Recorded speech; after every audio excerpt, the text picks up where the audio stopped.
Have you ever found yourself without doing the thing that you love most for so long that it almost feels impossible to get back at it again? You swore back then that this was your thing, this is what you do for life, and somehow found yourself not even touching, in this case, your sketchpad. If you found this video, chances are you can relate to this situation. So I would like to share with you how I got back to drawing after 10 years with the hopes that it encourages you to do the same.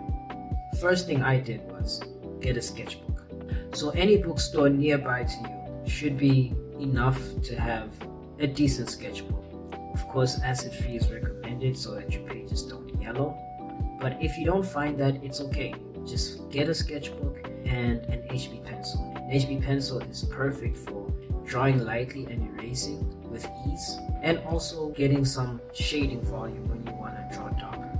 So an HB pencil is perfect, and just a sketchbook should be good to get started. Remember, you and I are just getting back to this thing again. We're like learning how to walk. That's how I approached it. It's like learning to walk again, as if I never have in my life, so that I can get back into the groove of things.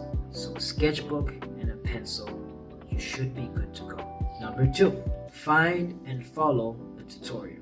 One of the things that got me out of drawing habitually was waiting to have a good idea and then drawing. I never wanted to just draw random things. Most times I struggled to even know what those things could be. I never looked at references. And so something like following a tutorial is gonna help you get back into the habit and keep you at least committed to a degree in following something until the end. So look for a place where you can either buy an art tutorial, but there are tutorials available for free on YouTube. I follow Markowski Art. I'm gonna link his playlist below. He covers basic drawing, and I never had the knowledge that I now have today thanks to this course. I would draw basically just off of the talent that God has given me, but never really got to enhance it from knowledge and certain things that would open up my mind to see all the unique ways that I can draw and make my drawings better. So check it out. I don't know him. This is not a sponsored video. He doesn't know me. I've just been really edified by this content, and my hopes are that it'll be the same for you. But maybe that's not the kind of course that you want to go for.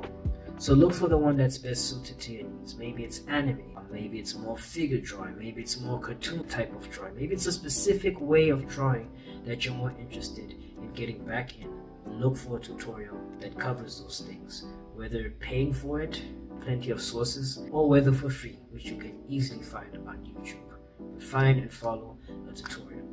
Number 3, practice as often as you possibly can. One of the best pieces of advice that I received in getting back on this thing was to practice as often as possible. This is not saying that I don't have responsibilities. I believe you, like me, in this 24-hour day is occupied by things that we have to take care of in our day-to-day lives. And so whatever limited amount of time you have is the time you should use to practice.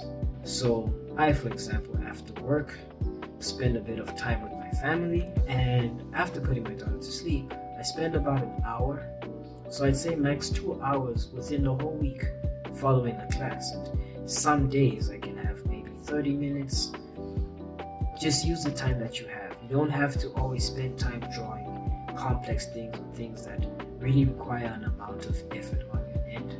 What you want to do is to keep the habit going on a daily basis. So challenge yourself. Try 5-minute drawings versus 10-minute drawings if 10 minutes is all you have in that day, or 15 minutes is all you have. Allocate a certain amount of time just to do something, but preferably if you are able to get at least an hour in one day in your week, that would be awesome, especially when you're following a tutorial.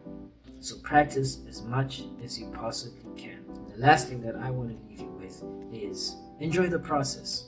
The process of making mistakes, the process of failing, the process of frustration. You want to get this picture to look this way if you're drawing from reference, or you're trying angles, perspective, and it's not coming out the way you want. Enjoy that whole thing. Don't be afraid of it. Don't be frustrated by it. Enjoy it. There's a lot of inspiration that comes from unexpected places. And part of the growth comes in those moments where we're not really sure what to do. And so learn to enjoy it, learn to trust it, and have fun as well. Don't forget to have fun. It's so important when doing this. And don't wait to have fun or feel like you're going to have fun to get started. Get started, and you will find yourself having fun along the way. And so these are the things that I'd like to leave with you, the things that I did and I'm continuing to do as I've come back and brought this talent of mine basically back to life. And my hope with this video is that you do the same. Before we end, I'd just like to introduce myself. My name is Nzabele Dimnanzimgome Zulu, but you can call me Nzaba. And my desire with this channel is to not only entertain you with my drawings, but also share the knowledge that helped me get to where I am. So the better I get, the better you get too. Especially if you're someone who is new to drawing. If you love art, this is a channel for you. And I can't wait to see what awaits both you and me. So until the next one, take care and God bless.